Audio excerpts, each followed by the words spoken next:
سورج ڈھلنے کو تھا اور گاؤں کے قدیم حجرے میں غیر معمولی خاموشی چھائی ہوئی تھی۔ صحن کے بیچوں بیچ بچھی چارپائیوں پر بیٹھے جرگے کے معززین کے چہروں پر سنجیدگی پھیلی ہوئی تھی۔ فضا میں جلتی سگریٹوں کا دھواں، مٹی کی مہک اور خون کے بدلے کی تپش گھلی ہوئی تھی۔ حجرے کے ایک کونے میں سر جھکائے ملک بشیر الدین بیٹھے تھے، جبکہ ان کے برابر میں شہروز بے چینی سے بار بار اپنی انگلیاں چٹکا رہا تھا۔ دوسری طرف سیاہ شلوار قمیص میں ملبوس ارسلان شاہ خاموش کھڑا تھا۔ اس کی سرخ ہوتی آنکھیں اور بھیجے ہوئے جبڑے صاف بتا رہے تھے کہ وہ اپنے بڑے بھائی فیضان شاہ کے خون کا حساب لینے آیا ہے۔ چرکے کے بیچ رکھی میز پر فیضان شاہ کی تصویر ابھی تک موجود تھی۔ تصویر کے گرد رکھی سفید چادر اور پھول اس تلخ حقیقت کا اعلان کر رہے تھے کہ چند دن پہلے ہنستا بستا شاہ خاندان ہمیشہ کے لیے اجڑ چکا ہے۔ آج فیصلہ ہونا ہے، اور ایسا فیصلہ جو دو خاندانوں کی قسمت بدل دے گا۔ شرکے کے سربراہ کی بھاری آواز فضا میں گونجی تو ہر شخص نے بے اختیار ارسلان شاہ کی طرف دیکھا۔ اس نے آہستہ سے سر اٹھایا۔ اس کی نگاہوں میں دکھ بھی تھا، غصہ بھی، اور برسوں کا دبا ہوا انتقام بھی۔ خون کا بدلہ خون بھی ہو سکتا ہے۔ وہ چند لمحے رکا، پھر اس کی آواز پہلے سے زیادہ سرد ہو گئی۔ لیکن میں آج ایک اور فیصلہ چاہتا ہوں۔ پورے حجرے میں سناٹا چھا گیا۔ ارسلان شاہ نے اپنی گہری نظریں سیدھی ملک بشیر الدین پر جمائیں اور کہا، مجھے غنی میں بشیر الدین کی بیٹی چاہیے۔ ایک لمحے کو یوں لگا جیسے وقت تھم گیا ہو۔ جرگے میں بیٹھے ہر شخص کو سانپ سونگھ گیا تھا۔ جب میری کوئی بیٹی ہی نہیں ہے تو غنی کا سوال ہی پیدا نہیں ہوتا۔ ملک بشیر الدین کی سرخ آنکھیں ارسلان شاہ کے لمبے چوڑے وجود پر تھی۔ اس نے ترچھی نگاہوں سے ملک نواز کو دیکھا اور پھر سخت سپاٹ لہجے میں کہنے لگا، بیٹی نہیں تو کیا ہوا، بہو تو ہے، اسے غنی کر دو، بدلے میں اپنے بھائی کا خون معاف کر دوں گا۔ ملک بشیر الدین کو جیسے کسی زہریلے بچھو نے ڈنک مارا تھا۔ وہ کچھ بولنے کے قابل نہیں رہے تھے۔ اپنی اس بہو کو غنی کرنا مناسب، اس کے نام کی آدھی جائیداد کے ہاتھ دھونا ایسا تھا تو وہ کبھی خواب میں بھی نہیں سوچ سکتے تھے۔ لیکن جرگے میں بیٹھے لوگوں نے ملک بشیر الدین کی طرف دیکھا جیسے اس کی حامی کا انتظار کر رہی ہوں۔ آخر بیٹے کی جان کا معاملہ تھا۔ وہ لب پیچھے خاموش ہوتے۔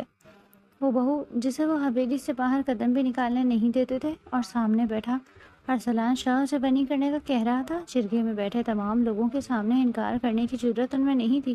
تبھی انہوں نے سر ہلا دیا۔ ٹھیک ہے، مجھے منظور ہے۔ ارسلان شاہ نے گہرا سانس لے کر اپنے اعصاب ڈھیلے چھوڑے۔ یہ فیصلہ انہوں نے بہت سوچ سمجھ کر کیا تھا۔ ملک بشیر الدین کو برباد کرنے کا وقت آ گیا تھا۔ تبھی وہ پورے مجمع کے سامنے پوری شان سے سر اٹھانے کھڑا ہوا اور بلند آواز میں کہنے لگا، کل مغرب کے بعد میں ارسلان شاہ محمود ان کی بیوہ بہو سے میں نکاح کروں گا، اور بعد میں ان کے بیٹے کو معاف کر کے جان بخشی جائے گی۔ وہ شخص جیسا ہر بازی اپنے نام کرنے کا ہنر جانتا تھا۔ ملک بشیر الدین اور اس کے بیٹے ابھی تک بت بنے بیٹھے تھے۔ ایسا لگ رہا تھا جیسے ان کی دہکتی دبتی رگوں پر کسی نے ہاتھ رکھ دیا، اور وہ کوئی اور نہیں، شاہ خاندان کا اکلوتا رہ جانے والا چشم و چراغ تھا جس کی دہشت سے دشمن بھی خوف کھاتے تھے۔ اس کی قسمت کا فیصلہ ہو چکا تھا۔ یہ چار دیواری اور سفید لباس تا حیات اس کا مقدر بن گیا تھا۔ نہ اسے اس حویلی سے باہر جھانکنے کی اجازت تھی اور نہ ہی کہیں آنے جانے کی۔ جیسے کسی جانور کو ایک کھوٹی سے باندھ دیا جاتا ہے، ایسے ہی وہ اپنی زندگی گزارتی آ رہی تھی۔ 4 سال ہو گئے تھے اسے اس حویلی کی قید میں رہتے ہوئے۔ شدید ڈپریشن اور نفسیاتی مسائل نے تقریباً اسے اندر سے ختم کر دیا تھا۔ ابھی وہ گمسم سی بے جان مورت کی طرح اس کمرے کی کھڑکی میں کھڑی باہر کے مناظر دیکھ رہی تھی۔ چڑیوں کی چہچہاہٹ، سبز گھاس، اونچے لمبے درخت جو اس حویلی کے وسیع و ریس لان کی زینت تھے، لیکن وہاں جانے کی اجازت اسے ہرگز نہیں تھی۔ ملک بشیر الدین کا کہنا تھا کہ وہ کسی ملازم کے سامنے نہیں آ سکتی۔ وہ ایک بیوہ ہے اور اسے اسی طرح سے زندگی گزارنی چاہیے۔ محض 18 سال کے فرشتے ملک بیوہ ہونے کے 22 سال کی بھرپور دوشیزہ بن چکی تھی۔ اس کی نیلی سی آنکھیں باہر کے مناظر میں کھوئی ہوئی تھی۔ جب دروازے پر ہلکی سی آہٹ ہوئی، حویلی کی بہت پرانی ملازم ماہم تھی جو فرشتے پر جان چھڑکتی تھی۔ ماہم کو دیکھ کر وہ ہمیشہ کی طرح مسکرائی، لیکن ماہم کی سانس پھولی ہوئی تھی جیسے اس نے کوئی بہت بڑا منظر دیکھ لیا ہو۔ ماہم فرشتے کی ہم عمر ہی تھی اور اس حویلی میں واحد ماہم تھی جو اس سے بات کرتی اور اس کی اچھی دوست بھی تھی۔ وہ حیرت سے اسے دیکھنے لگی جب ماہم اس کے سامنے نیچے فرش پر بیٹھ کے پھولی ہوئی سانسوں کے بیچ میں کہنے لگی، چھوٹی بی بی، سائیں غضب ہو گیا۔ شہروز صاحب نے جو خون کیا ہے اس کا فیصلہ ہو گیا ہے۔ ابھی میں بڑی بیگم صاحبہ کے کمرے سے سن کے آ رہی ہوں۔ یقین نہیں آتا بی بی سائیں، ایسا بھی ہو سکتا ہے۔ شاہ خاندان نے ملک بشیر الدین کی بہو کو غنی میں مانگا ہے، اور بڑے صاحب بڑے صاحب جی نے ہاں کر دی۔ اسی شرط پر انہوں نے شہروز صاحب کو معاف کرنے کا حکم کہا۔ ماہم کے الفاظ نے جیسے اس کمرے کی چھت اس کے نازک کھجور پر گرا دی، جسم سے روح کو الگ کر دینے جیسی تکلیف اٹھی تھی دل میں۔ وہ حیرت زدہ نگاہوں سے اسے دیکھتی رہ گئی۔ تم جھوٹ کہہ رہی ہو مجھ سے؟ ماہم کوئی بھیانک مذاق کری ہو؟ ایسا نہیں ہو سکتا۔ وہ پاگلوں کی طرح بڑبڑا رہی تھی۔ اس کے ہاتھوں میں ٹھنڈے پسینے آنے لگے تھے اور ہونٹ کانپنے لگے۔ جب بھی وہ کسی گھبراہٹ یا پریشانی میں ہوتی اس کی حالت ایسی ہی ہو جاتی۔ ماہم نے ایک دم ہی اس کے ہاتھ تھامے۔ اب پریشان مت ہو چھوٹی بی بی سائیں، مجھے سن کر بہت صدمہ لگا ہے۔ میں آپ کی حالت سمجھ سکتی ہوں۔ ماہم اسے تسلی دے رہی تھی لیکن وہ تو جیسے زمین میں دفن ہوتی جا رہی تھی۔ یہ سب ایسا فیصلہ کیسے کر سکتے ہیں؟ میں اس حویلی کی بہو، وہ بھی بیوہ۔ اس کا دل چاہ رہا تھا کہ وہ چیخیں مار مار کر روئے۔ ملک جاوید جو اس کا مزاج خدا تھا، وہ یہ دنیا چھوڑ کر جا چکا تھا محض 14 سال کی عمر میں۔ اس کا نکاح طلال سے ہوا تھا۔ 18 سال کی عمر میں وہ بیوہ ہو گئی تھی۔ 4 سال سے وہ اس بند کمرے میں اپنی زندگی گزار رہی تھی اور اس نے اپنی زندگی کو ایسے ہی قبول کر لیا تھا۔ لیکن یہ ماہم کیا کہہ رہی تھی کہ اسے بنی کیا جا رہا ہے، وہ بھی دشمنوں کی حویلی میں۔ وہ اپنی قسمت پر پھوٹ پھوٹ کر رو رہی تھی۔ دوسری طرف ملک بشیر الدین درود بیگم سے کہہ رہے تھے کہ اب کچھ نہیں کر سکتا۔ اس دولت اور جائیداد کو روکنے کے لیے مجھ سے جتنی کوشش ہوئی وہ میں نے سب کچھ کیا، لیکن ارسلان شاہ نے صرف فرشتے کو ہی بنی میں نہیں لیا، بلکہ جتنی بھی زمین جائیداد اس کے نام پر ہے وہ بھی ہمیں اس مکار شخص کے حوالے کرنی پڑیں گی۔ یہ سودا اس نے جان بوجھ کر کیا ہے اور یہ سب تمہاری وجہ سے ہوا ہے۔ ان کا رخ شہروز کی طرف ہوا جو بے نیازی سے وہ اس کرسی پر پھیل کر بیٹھا ہوا تھا۔ 10 دن پہلے اس کے ہاتھوں مذاق ہی مذاق میں ارسلان شاہ کے بڑے بھائی کا قتل ہو گیا۔ وہ اسے ڈرا رہا تھا، جس کا ذہنی توازن پہلے ہی ٹھیک نہیں تھا، لیکن شہروز نہیں جانتا تھا کہ اس کا یہ چھوٹا سا مذاق بہت مہنگا پڑنے والا ہے، کیونکہ مذاق ہی مذاق میں گولی چل پڑی جو ارسلان شاہ کے بڑے بھائی فیضان کا بھتیجا چیرتی ہوئی باہر نکلی تھی۔ وہ پلک جھپکتے میں موت کی آغوش میں چلا گیا۔ 2 دن تک شہروز روپوش رہا، لیکن آخر کب تک؟ ارسلان شاہ کے آدمیوں نے اسے ڈھونڈ نکالا اور اب اسے جرگے کے سامنے پیش ہونا ہی تھا، کیونکہ اس گاؤں کے فیصلے پنچایت ہی کرتی تھی۔ ارسلان شاہ نے بہت سوچ سمجھ کر یہ فیصلہ کیا تھا۔ ملک بشیر الدین کی بیوہ بہو کو بنی میں مانگ کر بڑے بھائی کی موت کا صدمہ، وہ بھی اتنا اچانک، اس کی روح کو چھلنی کر گیا۔ وہ تو اس وقت بدلہ لینا چاہتا تھا، لیکن اماں سائی نے اپنی چادر اس کے قدموں میں پھینک دی۔ اگر اس خون خرابے میں تجھے کچھ ہو گیا تو میں جیتے جی مر جاؤں گی۔ باپ تو تیرا پہلے ہی یہ دنیا چھوڑ کر چلا گیا۔ شاہ خاندان کا اکلوتا وارث اب تم ہی ہو ارسلان۔ اماں سائی کی بات سچ تھی۔ یہ بھیانک سچائی اس کے سامنے منہ کھولے کھڑی تھی۔ قتل کے بدلے قتل کی صورت میں دشمن مزید بڑھ جاتی اور پھر قتل و غارت کا سلسلہ چل نکلتا۔ وہ بھی یہ سب نہیں چاہتا تھا اور وہ ہمیشہ سے گاؤں اور حویلی کے رسم و رواج کے سخت خلاف تھا، تو اس نے لب بھینچ لیے تھے اسی لیے اس نے ملک بشیر الدین کی دکھتی رگ پر ہاتھ رکھنے کا سوچ لیا تھا۔ وہ غصے سے تل ملا رہا تھا، لیکن اب کچھ نہیں ہو سکتا تھا۔ ارسلان شاہ جو ایک بار فیصلہ کر لیتا اس سے پیچھے ہٹنا اس کے لیے خود ناممکن ہو جاتا۔ فرشتے ملک بشیر احمد کے قدموں میں گری، اس سے رحم کی اپیل کر رہی تھی۔ چچا جان، خدا کے لیے مجھے غنیمت کیجیے، میں نے ہمیشہ آپ کی بات مانی ہے، آپ نے جیسا چاہا میں نے ویسے زندگی گزاری، کبھی آپ کے کسی فیصلے سے انکار نہیں کیا۔ اب خدا کے لیے آپ مجھ پر یہ ظلم مت کیجیے پلیز چچا جان۔ وہ ہچکیاں لے کر رو رہی تھی۔ ملک بشیر الدین کا چہرہ سپاٹ تھا۔ فیصلہ ہو چکا ہے، اپنے آپ کو تیار کر لو، کل تمہارا نکاح ہوگا ارسلان شاہ سے۔ اسی طرح میرے بیٹے کو معافی ملے گی، اور ویسے بھی ارسلان شاہ نے یہ فیصلہ خود کیا ہے۔ اگر اسے فیصلے کا بدلہ خون چاہیے ہوتا تو وہ کب کا بدلہ لے چکا ہوتا، لیکن اس نے تمہارا مطالبہ کیا۔ یہ کہہ کر وہ کمرے سے باہر چلے گئے تھے۔ پھر سے ندرت بیگم اسے آگ برساتی نظروں سے دیکھ رہی تھی۔ حیرت کی بات ہے ارسلان شاہ جو کسی کو خاتے میں نہیں لاتے، وہ تمہیں بنی میں مانگ رہا ہے۔ کیا تم پہلے سے جانتی ہو اسے؟ اس نے بہت سوچ سمجھ کر تمہارا نام لیا ہے۔ کنواری لڑکیاں مر گئی تھی کیا اس کے لیے؟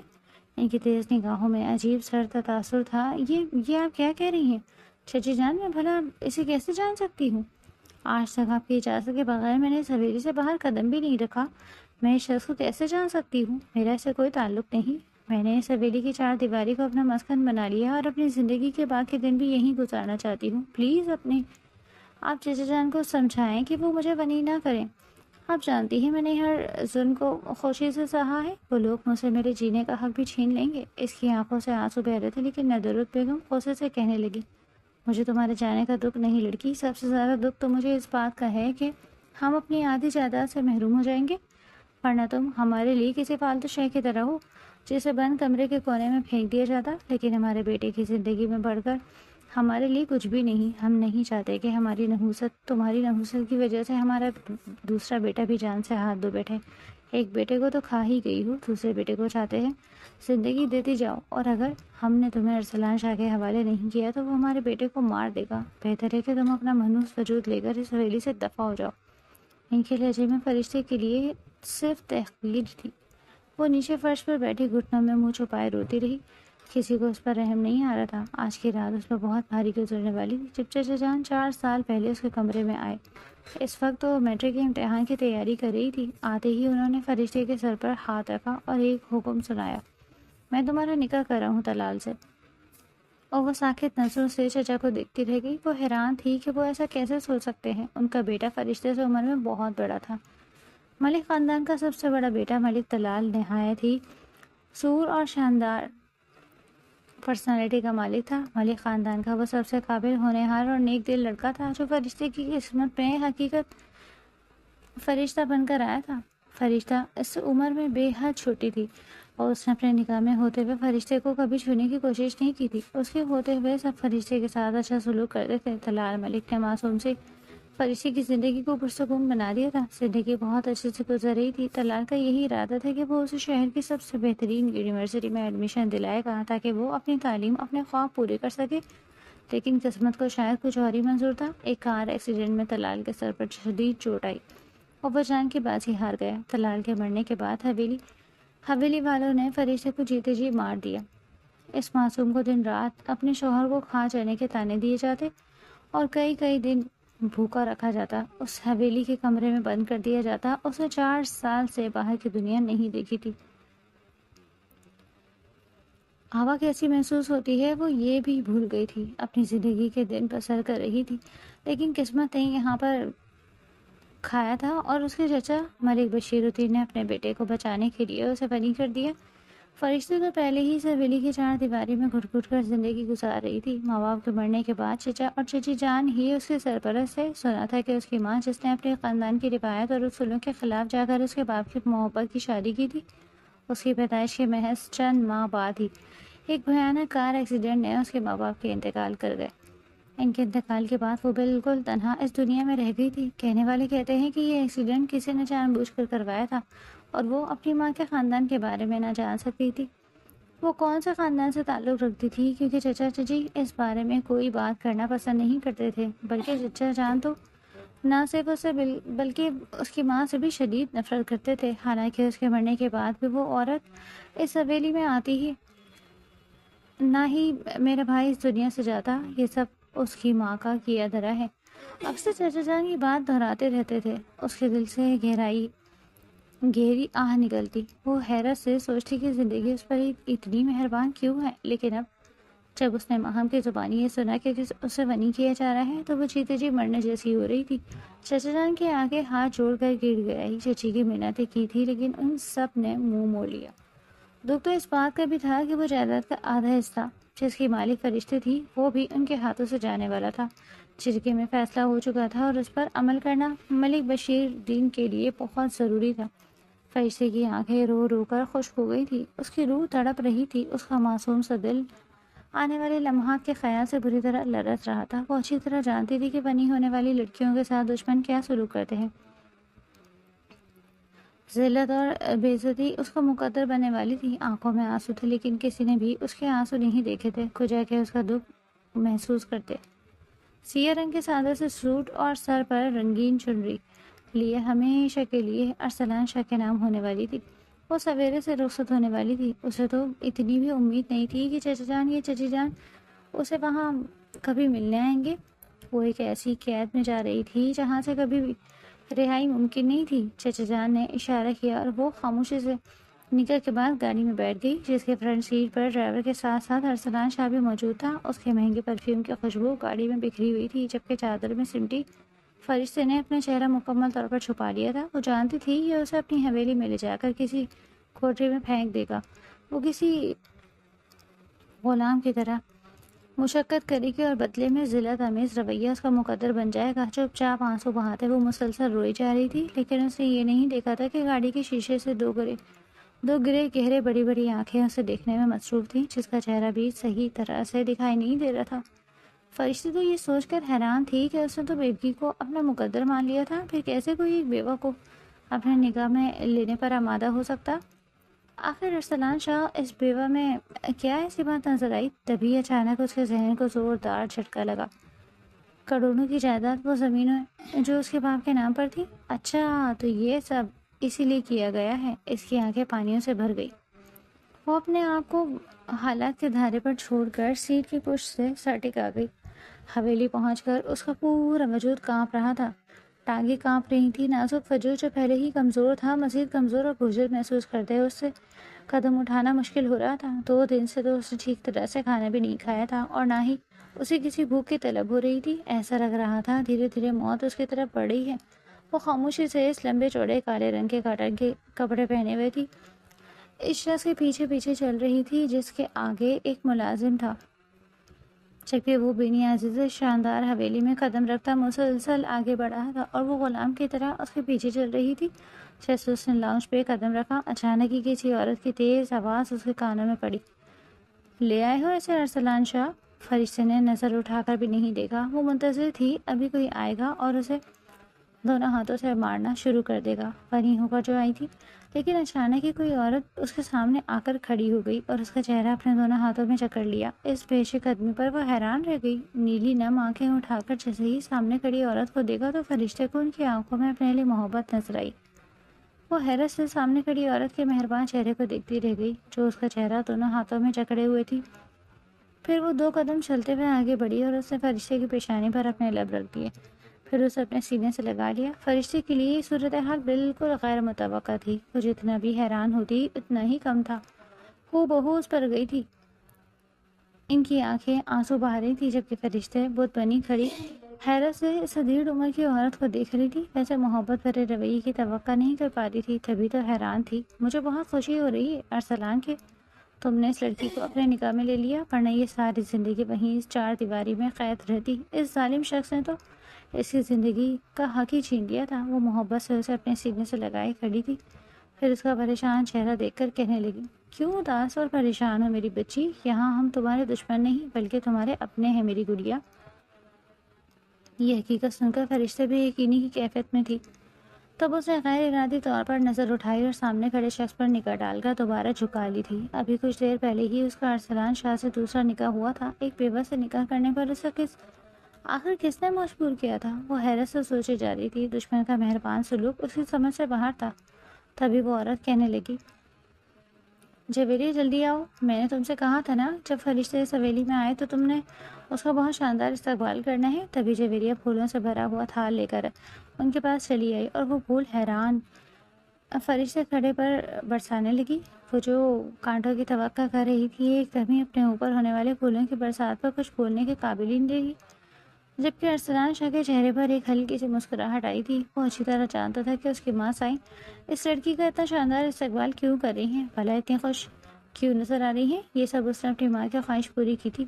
ایک ایسا سچ تھا جو جلد فرشتے کے سامنے آنے والا تھا۔ تبھی وہ اپنی ماں کا کندھا تھپکتے ہوئے کہنے لگا، میں ذرا زمینوں کو معاملہ دیکھ کر آتا ہوں۔ یہ کہہ کر جانے لگا تھا کہ اچانک اماں سائیں نے اس کا ہاتھ تھام لیا۔ تم نے آج جلدی آنا ہے ارسلان، اپنے بیٹے کو کھونے کے بعد آج ہی اس گھر میں نے تھوڑی خوشی دیکھی ہے، تم نے میری اس خوشی کا خیال رکھنا ہے۔ انہوں نے آنکھوں ہی آنکھوں میں اپنے بیٹے کو کوئی اشارہ کیا تھا، جو اس کی بات کا مطلب سمجھ کر ارسلان شاہ نے سر ہلایا اور خاموشی سے قدم آگے بڑھا دیے، جبکہ فرشتے سر جھکا کر کھڑی تھی۔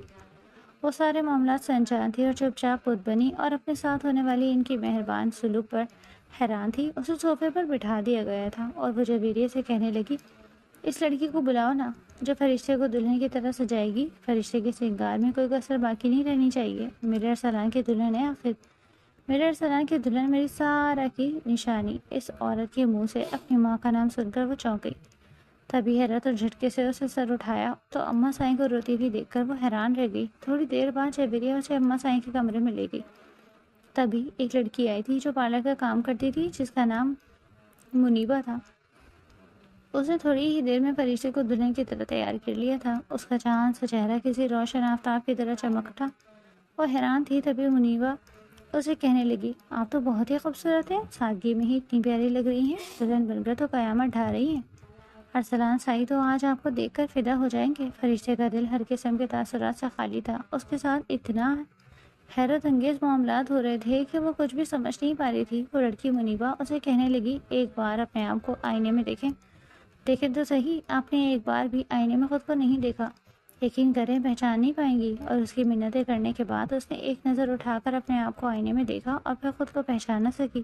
چہرے پر کوئی خوشی کا تاثر نہ تھا۔ وہ خاموشی سے نظر جھکا کر دوبارہ رخ موڑ کر بیٹھ گئی تو منیبا افسردہ سے انداز میں دل میں سوچنے لگی کہ یہ لڑکی بنی میں آئی ہے، لیکن یہ شاہ خاندان کی مہربان فطرت سے واقف نہیں ہے کہ وہ تو دشمنوں کے ساتھ بھی کیسے حسن سلوک کرتے ہیں۔ منیبا کے جانے کے بعد اب مسائیں کمرے میں آئی تھی اور اس کی بلائیں لینے لگی۔ ماشاء اللہ، بالکل میری سارہ کی طرح لگ رہی ہو۔ اپنی ماں کا نام بار بار اس غیر عورت کے منہ سے سننا اسے کچھ عجیب لگ رہا تھا۔ تبھی وہ کپکپاتے لہجے میں کہنے لگی، آپ میری ماں کو جانتی ہیں؟ اماں سائیں کی آنکھیں پھر آئیں، باہر آئیں اور وہ اسے کہنے لگی، تیری ماں تو میری بہن تھی، چھوٹی تھی مجھ سے، پورے 8 سال چھوٹی، جسے میں نے اپنی اولاد کی طرح پالا تھا۔ فرشتے ان کے جواب پر ساکت رہ گئی تھی۔ ایسا لگ رہا تھا ماضی کا کوئی بھیانک سچ اس کے سامنے آنے والا ہے، لیکن اماں سائیں نے اس کے ہاتھ تھام لیے جو بہت ٹھنڈے پڑ رہے تھے۔ یہ ماضی کی باتیں بعد میں ہوں گی، آج میری ارسلان کی زندگی کی نئی شروعات ہو رہی ہے۔ میری بیٹی کے ساتھ ہمیشہ خوش رہنا، اسی گھر میں، اس حویلی میں، میری آنکھوں کے سامنے، کیونکہ اب وہی اس خاندان کا آخری اور اکلوتا بیٹا رہ گیا ہے۔ جلد مجھے وارثی خوشی دینا تاکہ میرا دل خوشیوں سے بھر جائے۔ میں نے اپنے بیٹے کو کھویا ہے فرشتے، اس ماں کا کلیجہ تڑپ رہا ہے، لیکن میرے پاس صبر کرنا کے سوا کوئی چہرہ نہیں۔ تمہیں دیکھتی ہوں تو آنکھوں میں ٹھنڈک سی اتر آتی ہے اور دل کو چند لمحوں کے لیے قرار آ جاتا ہے۔ ان کی آنکھوں اور لہجہ نمی لیے ہوئے تھے، لیکن ان کے پرشفقت الفاظ نے فرشتے پر جیسے جادو کر دیا۔ وہ بھی جواب میں بہت کچھ کہنا چاہتی تھی، اس کے سینے سے لگ کر اپنے غموں کے داستان سنانا چاہتی تھی، لیکن اسی لمحے اس نے لب سی لیے۔ فرشتے خاموش رہی۔ تھوڑی دیر بعد ملازمہ اور جبیریہ نے اسے ارسلان شاہ کے کمرے میں پہنچا دیا تھا۔ طلال ملک سے نکاح کے بعد اس شخص نے اسے اپنے ہونے کا احساس دلایا تھا، اسے تحفظ دیا تھا۔ من ہی من میں وہ اسے چاہنے لگی تھی۔ وہ اس کا شوہر، اس کا محافظ، اس کا مجازی خدا تھا۔ وہ کم عمر تھی، معصوم تھی، اور یہی وجہ تھی کہ اس کے شوہر نے حق ہوتے ہوئے بھی اسے کبھی ہاتھ تک نہیں لگایا تھا۔ لیکن جب فرشتے کی معصوم آنکھوں نے اسے اس شخص کی قربت کے خواب دیکھنے شروع کیے تو وہ اسے بھاری دنیا میں تنہا چھوڑ کر چلا گیا تھا، اور آج وہ ارسلان شاہ کی دلہن بنی اس کی سیج پر بیٹھی اس کا انتظار کر رہی تھی۔ نہ جانے کیوں اس کا دل دھڑک دھڑک کر سینے سے باہر آنے کو تھا، اور اپنے آپ کو سمجھاتے بار بار کہہ رہی تھی کہ زیادہ خوش فہمی میں مبتلا ہونے کی ضرورت نہیں ہے۔ ہو سکتا ہے کہ یہ سب ہو جانے کے بعد وہ اپنا اصلی روپ دکھائے، لیکن اماں سائیں جن کے اندر سے اسے اپنی ماں کی خوشبو محسوس ہوئی تھی، ان کی آنکھیں جھوٹ نہیں کہتی تھی۔ فرشتے کو ان کی آنکھوں میں اپنے لیے شدید محبت نظر آئی تھی۔ وہ ابھی بھی سوچوں میں مبتلا تھی جب دروازہ کھولنے کی ہلکی سی آہٹ ہوئی۔ لمبا چوڑا وجود ارسلان شاہ اپنی شاندار شخصیت اور دلفریب خوشبو کے ساتھ جب اس کے قریب آ کر بیٹھا تو وہ خود میں سمٹ گئی۔ آپ ریلیکس ہو کر بیٹھ جائیں فرشتے، میری دشمنی آپ سے نہیں ہے بلکہ آپ کے چچا سے ہے، ایک ظالم و جابر انسان ہے۔ آپ تو ہماری اپنی ہیں اور ہم تو اپنوں کو چبھنے والا کانٹا بھی برداشت نہیں کرتے۔ گمبھیر بھاری لہجے میں فرشتے کا نازک دل لرز رہا تھا۔ ارسلان اس کے بہت قریب تھا، اتنا کہ اس کا بس نہیں چل رہا تھا کہ وہ اسے کہہ سکے وہ ان سب کے لیے تیار نہیں، نہ اس کی اتنی اچھے سلوک پر وہ ذہنی طور پر قبول کر پا رہی ہے۔ ابھی تک اس کے یہ سب کسی خواب کے مانند محسوس ہو رہا تھا۔ وہ تو جب ارسلان نے اس کا ہاتھ تھاما تو ایک دم چونک کر اس نے سہمے ہوئے انداز میں اپنا ہاتھ چھڑایا۔ ارسلان اس کے چہرے کی طرف دیکھنے لگا، پھر کہنے لگا، کیا ہوا؟ کیا میرا چھونا تمہیں اچھا نہیں لگ رہا؟ وہ گھبرا کر فوراً سمٹ کر بیٹھ چکی تھی، کہنے لگی کہ میں ان سب کے لیے تیار نہیں ہوں، پلیز، مجھے یہ سب کچھ خواب سے لگ رہا ہے۔ آپ نہیں جانتے میرے ساتھ کیا کچھ ہوا۔ میرے گھر والوں نے، میرے سگے چچا نے اپنے بیٹے کو بچانے کی خاطر مجھے بنی کر دیا، اور جہاں سب کا رویہ اتنا برا ہے کہ میرا دل چاہ رہا ہے کہ میں یہاں سے کہیں بھاگ کر دور چلی جاؤں۔ میری زندگی کے ساتھ ایک ایسا مذاق ہو رہا ہے میرے ساتھ، اور آپ جو میرے شوہر بن کر میری زندگی میں شامل ہو چکے ہیں، اب آپ نہ جانے پوری رات میرے ساتھ کیسا رویہ رکھیں گے۔ میرے یہ سب کچھ ایک ہی وقت میں برداشت کرنا بالکل بھی آسان نہیں ہے، پلیز سمجھے میری بات؟ وہ اپنا چہرہ اپنے ہاتھوں میں چھپا کر پھوٹ پھوٹ کر روئے جا رہی تھی۔ اس کی یہ حالت دیکھ کر ارسلان ایک ٹک اسے دیکھنے لگا۔ یہ لڑکی جس طرح رو رہی تھی، ارسلان پہلے تو اپنا ہاتھ اس کے کندھے پر رکھنے لگا، لیکن کہیں سے بھی یہ بھی برا نہ لگ جائے۔ اس نے ایک گہری سانس خارج کی اور کہنے لگا، رونا بند کرو، کچھ بھی نہیں ہوا، تم پرسکون رہو، تم اب محفوظ ہاتھوں میں آ چکی ہو، تم میری کزن ہو، میری خالہ کی بیٹی، چاہے جن حالات میں بھی ہمارا نکاح ہوا، لیکن دیکھو میں تمہیں وہاں سے نکال کر آیا تھا۔ تم پلیز ان سب باتوں کو اپنے دماغ سے نکال دو اور زیادہ اسٹریس مت لو پلیز۔ میں تمہارے ساتھ کچھ بھی نہیں کرا، میں تمہیں بالکل بھی ہاتھ نہیں لگاؤں گا، اوکے؟ اس کے الفاظ پر فرشتے چپ ہو چکی تھی۔ کچھ دیر تو اس کا یہ حسین معصوم سا چہرہ دیکھتا رہا۔ وہ اس کی بیوی بن کر اس کے کمرے میں موجود تھی اور سجے ہوئے کمرے میں اپنی دلہن کو دیکھے بغیر اسے چھوئے ہاتھ لگائے بغیر پوری رات گزارنا اس کے لیے آسان نہیں تھا۔ جاؤ، تمہارے لیے پہلے سے اماں جان نے کپڑے نکال کر رکھ دیے ہیں، تم چینج کر لو، پرسکون ہو جاؤ، میں تمہارے ساتھ کچھ بھی نہیں کرنے والا۔ اور اس نے نظر اٹھا کر اسے دیکھا تھا۔ وہ شخص اس پر سے نظریں پھیر چکا تھا اور بیڈ سے اٹھ کر اسے اٹھنے کے لیے راستہ دینے لگا۔ فرشتے چپ چاپ اڑی تھی۔ اسے لگا تھا کہ شاید ہی اس کے ساتھ زبردستی کرے گا یا پھر اسے ڈانٹنے لگے گا، کیونکہ جہاں تک وہ جانتی تھی کہ مردوں میں کوئی بھی مرد ایسا نہیں تھا جو شادی کی پہلی رات ہی اپنی بیوی کو یوں اتنی آسانی سے چھوڑے۔ پھر بھی وہ تھوڑی ڈر رہی تھی، جھجک رہی تھی۔ جیسے اس نے کچھ سوچتے ہوئے واش روم میں قدم رکھا تو فوراً پلٹ کر ارسلان کو دیکھنے لگی، لیکن ارسلان شاید اس کی بات سمجھ چکا تھا۔ وہ فوراً الماری کی طرف بڑھا اور اپنی ایک ٹی شرٹ اور ٹراؤزر نکال کر اسے دے دیا۔ کہنے لگا، کل میں صبح تمہیں اپنے ساتھ لے جاؤں گا، تمہاری ڈھیر ساری شاپنگ کر کے لے کر آؤں گا، لیکن فی الحال تم یہ پہن کر سو جاؤ۔ اماں سائی نے تمہارے لیے جو سوٹ بنوائے تھے وہ کافی بھاری ہیں اور مجھے نہیں لگتا کہ تم یہ بھاری بھرکم کپڑے پہن کر سونے کی عادت ہوگی۔ اس نے چپ چاپ اس کی شرٹ اور ٹراؤزر لے لیا تھا۔ جب وہ پہن کر باہر نکلی، بالوں کو ڈھیلے سے جوڑے میں باندھ کر رکھا۔ ارسلان کی نظریں جیسے ہی اس پر پڑیں تو وہ توجہ سے اس کی حسن کو دیکھتا رہ گیا۔ ڈھیلی ڈھالی سی لوز شرٹ، ٹراؤزر، اس میں وہ بے تحاشا حسین لگ رہی تھی۔ ارسلان تو بس اس کی حسین سراپے کو دیکھ کر دیکھتا ہی رہ گیا، لیکن بڑی مشکل سے اس نے خود پر ضبط کیا تھا۔ ارسلان شاہ کے لیے دوسرا بڑا امتحان تھا۔ ایک تو اس نے اپنے بھائی کو کھویا تھا، وہ خون کا بدلہ خون ہی چاہتا تھا، لیکن اپنی اماں کی خاطر اس نے یہ قربانی بھی دے دی۔ اس کی ماں کی خواہش تھی کہ وہ جرگے میں ملک بشیر الدین کی بہو کو بنی کے طور پر مانگ لے۔ وہ ایسا ہرگز نہیں چاہتا تھا، لیکن اپنی ماں کی خاطر اس نے ایسا کیا، اور اب اس دوشیزہ کو اپنی آنکھوں کے سامنے دیکھ کر خود پر ضبط کرنا اس کے لیے دوسرا بڑا امتحان تھا۔ وہ پہلی نظر میں اسے دیکھ کر اس کی محبت میں گرفتار ہو گیا۔ فرشتے سے کہنے لگا، تم بیڈ پر سو جاؤ، میں یہاں صوفے پر ایڈجسٹ کر لوں گا۔ وہ فوراً ہچکچاتے ہوئے کہنے لگی کہ نہیں، آپ کو میرے لیے زحمت کرنے کی ضرورت نہیں ہے، آپ یہاں اپنے بیڈ پر سو جائیے، ویسے بھی مجھے کوئی مسئلہ نہیں ہے، میں تو فرش پر بھی سو سکتی ہوں۔ ارسلان کہنے لگا، نہیں، تم یہاں بیڈ پر سو، میں گیسٹ روم میں چلا جاؤں گا، لیکن تمہیں یہاں پر زمین پر سونے کی ضرورت نہیں ہے۔ جیسے ہی رات ہوئی، سب اپنے اپنے کمرے میں جا کر سو گئے۔ پھر ارسلان کمفرٹر لے کر دوسرے روم میں چلا گیا تھا، اور رات جیسے جیسے گزر رہی تھی وہ تو جتنی حیران ہوتی اتنا کم تھا۔ اگلی صبح وہ جب فریش ہو کر باہر نکلی تب ارسلان پہلے ہی کمرے میں آ چکا تھا۔ شاید اس کے گیسٹ روم میں ٹھیک سے نیند نہیں آئی تھی، اس لیے فجر کے وقت کمرے میں آتے ہی بستر پر گرتے ہوئے سو گیا اور اپنے بالوں کو تولیے سے پوچھ رہی تھی۔ جب دروازے پر دستک ہونے لگی، اس نے ہچکچاتے ہوئے دروازہ کھولا تو سامنے اماں سائیں کھڑی تھی اور ساتھ منیبہ بھی موجود تھی۔ جیسے ہی دونوں نے اسے یوں نکھرے نکھرے انداز میں بالوں کو تولیے سے پوچھتے دیکھا تو وہ دونوں کے چہرے پر ایک مسکراہٹ آ چکی تھی۔ اماں سائیں تو فوراً ہی اسے سینے سے لگا کر کہنے لگی، ہائے، کتنا روپ چڑھا ہے تم پر میرے بیٹے کی بیوی بن کر، مجھے تو یہ ڈر تھا کہ کہیں تم دونوں رات میں ایک دوسرے کے قریب آؤ گے بھی یا نہیں، بلکہ بلا وجہ جھجک میں رہو گے، لیکن تم دونوں کو اس حالت میں دیکھ کر مجھے بڑی خوشی ہوئی۔ اور اس گدھے کو دیکھو کیسے خراٹے مار کر سو رہا ہے، پوری رات تمہیں چین سے سونے نہیں دیا اور اب خود سو رہا ہے۔ فرشتے کا تو چہرہ سرخ لال ہو گیا۔ اب وہ ان کو کیسے بتاتی کہ ساری رات ان کا شوہر دوسرے کمرے میں تھا اور وہ یہاں الگ بیڈ پر سو رہی تھی، لیکن پھر بھی چہرے پر ایک ہلکی ہلکی سی مسکراہٹ لائے وہ سر جھکا چکی تھی۔ اس روز ان کا ولیمہ تھا۔ پورا گاؤں حیران تھا کہ آج سے پہلے ولیمے آئی لڑکی کا یوں دھوم دھام سے ولیمہ نہیں کیا گیا تھا۔ وہیں جب یہ خبر اس کے صاحبہ سسرال یعنی چچا سائیں تک پہنچی تو وہ بھی اندر تک کلس کر رہ گئے تھے۔ چچی تو یہی کہنے لگی، دیکھا، مجھے پتا تھا یہ دھوم دھام سے ولیمہ اس لیے ہو رہا ہے کہ یہ تو بس اس کے نام جو جائیداد تھی اس کے پیچھے پاگل تھے، ورنہ آج تک بنی میں آئی لڑکی کو کون دھوم دھام سے ولیمہ کرتا ہے اور پورے گاؤں کو دعوت دیتا۔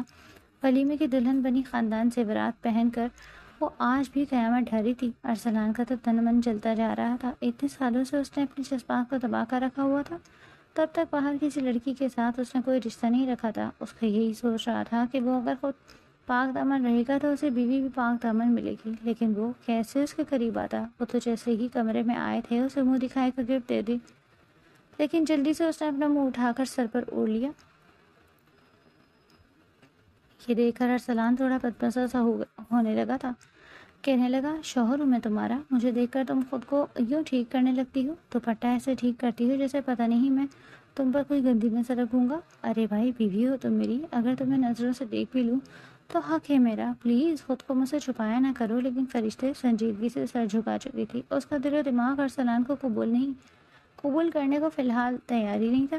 اس نے منہ دکھائی پر اسے ایک خوبصورت ہیرے کی انگوٹھی دی تھی۔ ہیرے کی انگوٹھی دیکھ کر فرشتے کی آنکھوں میں ایک الگ ہی چمک آئی تھی۔ وہ حیران پریشان تھی، وہ انگوٹھی کو دیکھنے لگی، پھر کہنے لگی کہ آپ سچ کہہ رہے ہیں، اس میں یہ ہیرا جڑا ہوا ہے، آپ جھوٹ تو نہیں بول رہے؟ میری قسمت میں ہیرے کہاں؟ آج تک تو میں لوگوں سے پتھر ہی کھاتی رہی ہوں۔ ارسلان مسکرا کر کہنے لگا، وہ پاگل اور بدبخت لوگ تھے جو تمہاری قدر نہ کر سکے۔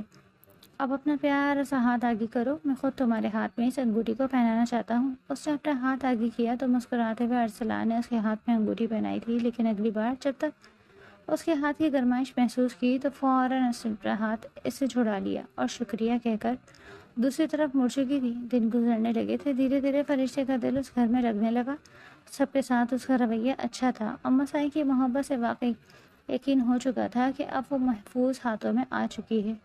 وہ اس کی بڑی خالہ تھی جو بالکل اسے ماں جیسی محبت دیتی تھی۔ گھر کا ہر فرد اس کے آگے پیچھے گھوم رہا تھا، لیکن جیسے ارسلان گھر آتا تھا تو ایک عجیب سی کیفیت اس پر طاری ہو جاتی، وہ فوراً سنجیدہ ہو جاتی۔ ارسلان کو یہ بات ہضم نہیں ہو رہی تھی۔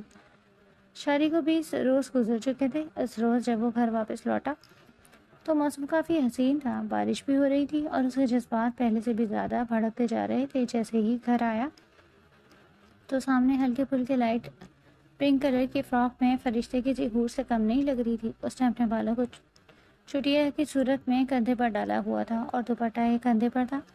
پھر اس نے جیسے ہی ارسلان کو دیکھا تو جلدی سے دوپٹہ اپنے سر پر اوڑھنے لگی۔ ارسلان کو دیکھ کر یہ تھوڑا عجیب لگا تھا، لیکن پھر جیسے ہی کھانے سے فارغ ہو کر فرشتے کمرے میں آ گئی تو وہ بھی اس کے کمرے میں ہی آیا تھا۔ ابھی کمرے میں وہ داخل ہوئی تھی، اس نے اس کے کندھے میں ہاتھ ڈال کر اسے اپنے سینے سے لگا لیا اور اپنا چہرہ اس کی گردن کے قریب رکھ کر اپنے ناک اس کی گردن پر رب کرنے لگا۔ فرشتے اس رفتار کے لیے تیار نہیں تھی، فوراً سہم سی گئی۔ ارسلان، یہ آپ کیا کر رہے ہیں؟ پلیز چھوڑے مجھے۔ لیکن ارسلان کہنے لگا کہ کیا کر رہا ہوں؟ اپنی بیوی کے ساتھ رومانس کر رہا ہوں، اور تمہارا بھی پورا حق بنتا ہے یار، میرا ساتھ دو۔ یار کتنا صبر کرواؤ گی مجھ سے؟ سب کے ساتھ تم ہنس کے بول رہی تھی، ہنسی مذاق چل رہا تھا، لیکن مجھ میں کیا خرابی ہے؟ مجھ میں کیا کمی ہے جو مجھے دیکھ کر تم مجھ سے دور بھاگنے لگتی ہو؟ کیا میں شکل سے اتنا خوفناک نظر آتا ہوں؟ میں خیر سے اتنا ہینڈسم ہوں، لیکن پھر بھی جب تم مجھ سے دور بھاگتی ہو تو بڑا عجیب لگتا ہے مجھے۔ وہ ایک بار پھر خود کو اسی گرفت سے نکلوا چکی تھی، لیکن ارسلان اب سنجیدہ ہو چکا تھا کیونکہ آج رات وہ اسے اپنا حق وصول کرنا چاہتا تھا۔ ارسلان کو دیکھ کر کہنے لگی، مجھے فی الحال اس رشتے کو آگے نہیں بڑھانا، پلیز مجھے کچھ وقت دے دیں۔ ارسلان ذرا غصے میں آ چکا تھا، کہنے لگا، کتنا وقت چاہیے تمہیں؟ اس گھر میں آئے ہوئے تمہیں 20 دن ہو چکے ہیں، تمہاری ہر ضرورت کا خیال رکھ رہا ہوں میں، لیکن تم اس کے باوجود تم اس طرح کی باتیں کر رہی ہو، آخر مسئلہ کیا ہے؟ کیا میں تمہیں اچھا نہیں لگتا؟ فرشتے کی آنکھوں میں آنسو آنے لگے اور ارسلان کے دل میں کئی وسوسے آنے لگے تھے۔ دل میں عجیب خیالات آنے لگے تھے کہ کہیں فرشتے کسی اور کو پسند تو نہیں کرتی، ہو سکتا ہے اس کے دل میں کوئی اور ہو اور زبردستی ارسلان اسے ونی کر کے اس کے گھر میں لے آیا ہو۔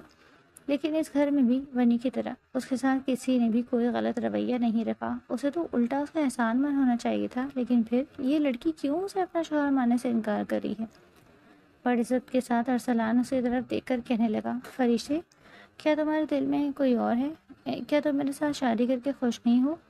دیکھو، تمہارے دل میں جو بھی ہے مجھے بتاؤ، اگر تمہارے دل میں کوئی اور ہے، تم کسی اور کو پسند کرتی ہو تو مجھے بھی بتا دو، کیونکہ کم از کم میں شادی شدہ ہونے کے باوجود یوں سوچتے ہوئے زندگی نہیں گزار سکتا۔ میں تمہارے ساتھ زندگی میں آگے بڑھنا چاہتا ہوں، لیکن تمہارا یہ ٹھنڈا پڑتا وجود مجھے کچھ اور ہی باتوں کی طرف اشارہ کر رہا ہے۔ فرشتے نے جب اس کے منہ سے یہ شک بھرے الفاظ سنے تو وہ فوراً 2 قدم پیچھے ہٹی، کہنے لگی مجھے اس ٹاپک پر کوئی بات نہیں کرنی، مجھے بس سونا ہے، پلیز میں سونا چاہتی ہوں۔ وہ بیڈ پر چہرے تک کمفرٹر اوڑھ کر لیٹ چکی تھی۔ چند روز یوں ہی خاموشی کی نظر ہو چکے تھے، لیکن ایک روز صبح فجر کی نماز کے لیے جب اماں سائیں اٹھی تو ان کا جی تھوڑا گھبرانے لگا۔ بلڈ پریشر شاید تھوڑا ہائی ہو چکا تھا، اسی لیے وہ اپنے کمرے سے نکل کر باہر صحن میں آ گئی تھی۔ کچھ دیر انہوں نے ٹھنڈی ہوا میں سانس لی، پھر جیسے ہی لاؤنج پہ دوبارہ داخل ہوئی تو سامنے کا منظر دیکھ کر ان کے قدم ٹھٹک چکے تھے، کیونکہ گیسٹ روم سے ارسلان نکل کر فرشتے کے کمرے میں جا رہا تھا۔ انہوں نے دھیرے دھیرے بغیر چھاپ پیدا کیے فرشتے کے کمرے کی طرف قدم بڑھائے۔ دروازہ تھوڑا سا کھلا ہوا تھا، وہ بیڈ پر سو رہی تھی اور پھر ارسلان کمرے میں جا کر بیڈ پر لیٹ چکا تھا۔ جب اماں سائیں نے یہ سب کھلے دروازے سے دیکھا، جسے دیکھنے کے بعد ان کے ماتھے پر بل پڑ چکے تھے، اگلی صبح جب سب ناشتے کی ٹیبل پر موجود تھے تو اماں سائیں کا چہرہ کافی سنجیدہ لگ رہا تھا۔ وہ پہلے کی طرح کسی سے بھی خوش اخلاقی سے بات نہیں کر رہی تھی۔ پھر سب آہستہ آہستہ ناشتہ کر کے اٹھنے لگے تو فرشتے بھی اٹھنے لگی تو وہ فرشتے اور ارسلان کو وہیں بیٹھا رہنے کا کہہ کر باقی سب کو اشارے سے وہاں سے بھیج چکی تھی۔ دونوں ہی ایک دوسرے کا چہرہ دیکھنے لگے۔ جب اماں سائیں کہنے لگی تم دونوں کب تک مجھے میرے وارث کی خوشخبری سنا رہے ہو؟ یہ سن کر فرشتے سر جھکا گئے، جبکہ ارسلان ایک بار پھر مسکراتا ہوا کہنے لگا کہ اماں سائیں شادی کو دن ہی کتنے ہوئے ہیں، ابھی تو 1.5 مہینہ مشکل سے ہوا ہے، سن لیں گی آپ یہ خوشخبری بھی؟ بہت جلد آپ کو یہ خوشخبری مل جائے گی۔ لیکن اماں سائیں ارسلان کی طرف دیکھنے کے بعد فرشتے کی طرف دیکھنے لگی، پھر کہنے لگی یہ کون سا طریقہ ہے شادی کے بعد اپنے شوہر کو خود سے دور رکھنے کا؟ اور یہ کیا؟ اسی لیے میں تمہیں بہو بنا کر اس گھر میں لائی تھی، تمہیں عزت دی، تمہیں وہ مقام بخشا تاکہ تم میرے بیٹے کو خود سے دور رکھ سکو۔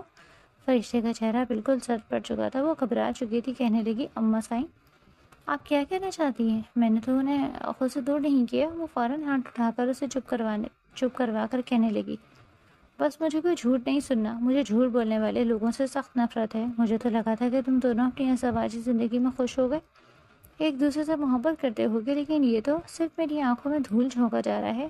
میں صبح سے گیسٹ روم سے نکلتا ہوا دیکھ چکی ہوں، کیا کہو گے اس بارے میں تم؟ ارسلان چپ ہو چکا تھا، اس نے ایک بار پھر اس کی صفائی میں کچھ بولنا چاہا، لیکن اماں سائیں نے ساتھ ہی حکم دے دیا کہ تم جاؤ یہاں سے، مجھے فرشتے سے بات کرنی ہے۔ فرشتے سر جھکا کر ان کے سامنے بیٹھ چکی تھی، جبکہ وہ ارسلان کو وہاں سے بھیج چکی تھی۔ وہ بھی ان کے پیچھے کھڑا ساری باتیں سن رہا تھا۔ جب اماں بیگم ان سے کہنے لگی کیا وجہ ہے؟ کیا ارسلان خود تم سے دور رہ رہا ہے یا پھر تم نے اسے دور رکھا؟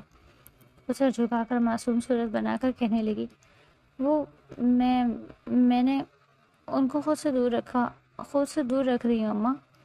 ساتھ اس کی آنکھوں سے آنسو بھی بہنے لگے۔ اماں سائیں کے چہرے پر غصے کی لکیریں ابھرنے لگی تھی، کہنے لگی کیوں؟ کیا وجہ ہے؟ کیا تمہارے استقبال میں، اس گھر میں، تمہارے قیام میں کسی قسم کی کمی آئی ہے جو تم میرے بیٹے کے ساتھ ایسا کر رہی ہو؟ بتاؤ مجھے، کیا میرے پیار میں کوئی کمی آئی ہے یا ارسلان نے تم سے کچھ کہا ہے؟ فرشتے نفی میں سر ہلانے لگی، پھر اماں سائیں سے پوچھنے لگی مجھے وجہ بتاؤ، کیا وجہ ہے لڑکی؟ اگر تم اس شادی سے ناخوش ہو تو بتاؤ، میں بالکل بھی تمہیں زبردستی اس رشتے میں باندھ کر نہیں رکھوں گی، بلکہ تمہاری اور ارسلان کی طلاق کروا دوں گی، پھر تم جانو اور تمہارا نصیب جانے۔ لیکن میں نہیں چاہتی کہ میرا ارسلان شادی شدہ ہونے کے باوجود ایسی زندگی گزارے۔ اماں سائیں اس کی طرف دیکھ رہی تھی، شاید وہ بول کر کچھ بتائے گی، لیکن فرشتے روتے ہوئے کمرے میں چلی گئی۔ ارسلان اس سے محبت کرنے لگا تھا، اسے یوں اسے روتا دیکھ کر اس میں ہمت ہی نہ ہوئی وہ گھر سے باہر قدم رکھ سکے۔ ایک گہری سانس خارج کر کے وہ دوبارہ کمرے میں لوٹا۔ فرشتے گھٹنوں پر چہرہ رکھے بس روتی جا رہی تھی۔ جب اسے اپنے قریب قدموں کی آہٹ محسوس ہوئی تو اس نے سر اٹھا کر دیکھا تو ارسلان اس کے پاس کھڑا تھا۔ فوراً اس نے اسے کندھے سے پکڑ کر اپنے سامنے کیا، پھر کہنے لگا بتاؤ کیا وجہ ہے؟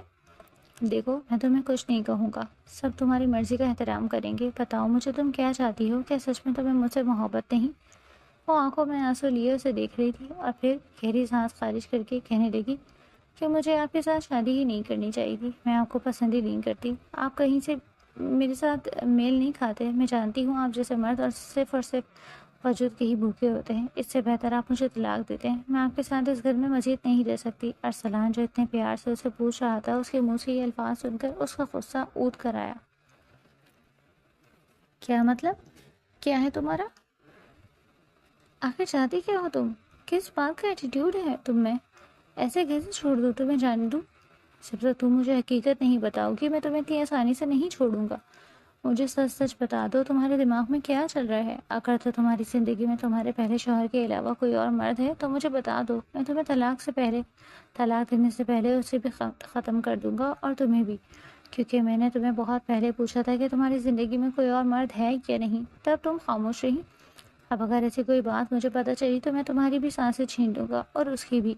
تم نے میرے صبر کا بہت امتحان لیا، میں نے تو تمہیں ابھی تک تمہاری مرضی کے بغیر چھوا بھی نہیں، اور تم مجھے دیکھ کر اپنا آپ سمیٹنے لگتی ہو، خود کو چھپانے لگتی ہو۔ تو ان سب باتوں کا میں کیا مطلب سمجھوں؟ فرشتے مجھے بتاؤ، اگر میں نے پہلے دن ہی تمہاری اکڑ نکال دی ہوتی تو آج تم یوں میری آنکھوں میں آنکھیں ڈال کر تھک کر بات نہیں کر رہی ہوتی، اور تمہیں بھی میرے غصے کی شدت کا اندازہ ہو جاتا۔ وہ اس کا غضبناک روپ دیکھتی گھبرا کر پیچھے ہوئی تھی۔ نہیں، آپ مجھے ہاتھ مت لگانا، اگر آپ نے ہاتھ لگایا تو مجھ سے برا کوئی نہیں ہوگا۔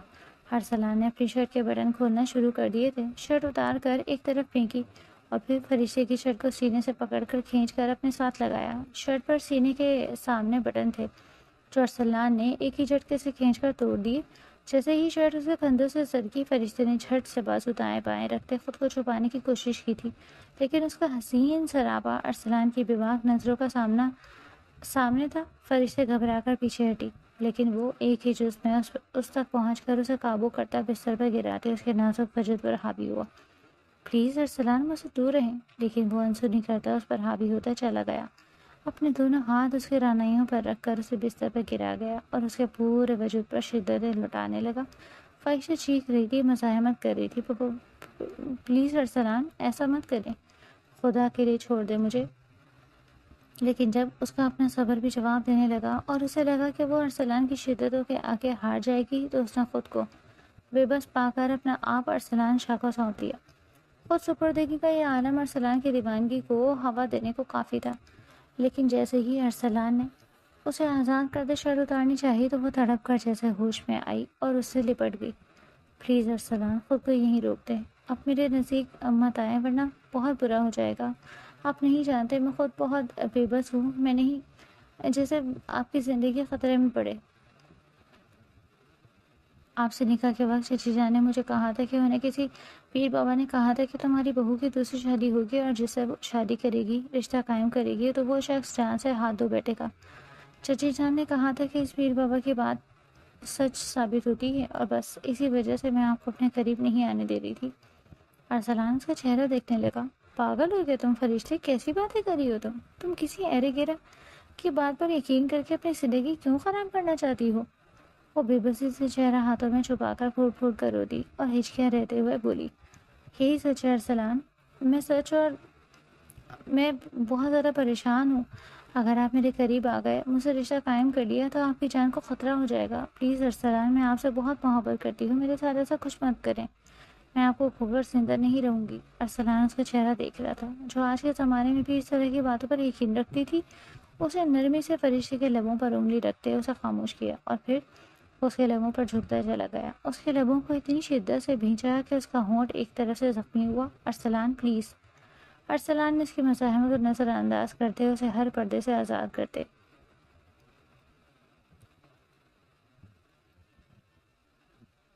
اس سے سسکنے پر مجبور کر دیا۔ وہ بہت محبت سے اسے اور خود کو مکمل کرنے لگا تھا۔ کچھ دیر بعد فرشتے نے بھی ہار مانتے اپنا آپ اس کی تحویل میں دے دیا۔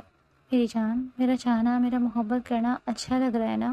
فرشتے کے چہرے پر حیا کے رنگ بکھر گئے۔ میری جان، میں ہمیشہ تمہارے ساتھ ہوں، کبھی اکیلا نہیں چھوڑوں گا۔ اپنے دل سے ہر ڈر نکال دو جان، بس مجھ سے محبت کرو اور میں تمہیں اتنا چاہوں گا کہ تم اپنا ماضی ہر دکھ بھول جاؤ گی۔ ارسلان نے جھک کر اس کے لبوں کو لبوں میں پیوست کرتے اسے خود سے قریب کیا تھا۔ محبت کرتی ہو مجھ سے؟ ارسلان نے اس کے کان میں سرگوشی کی تھی۔ فرشتے نے سر ہلاتے اس کے بوجھل آنکھوں میں دیکھا تھا۔ تو کس کرو مجھے؟ ارسلان نے اپنے ہونٹ اس کے لبوں سے قریب کیے۔ فرشتے نے بے اختیار نظریں جھکا لی تھی۔ ارسلان نے ایک جھٹکے سے اسے اپنے اوپر کرتے اس کے نازک کمر کو نائٹی کے اوپر سے رب کیا۔ کس می مائی لو۔ فرشتے نے اس کی سرگوشی محسوس کرتے ہلکا سا جھک کر اپنے نازک لب اس کے لبوں پر رکھتے ارسلان شاہ کے تپتے ہونٹوں کو چوم لیا۔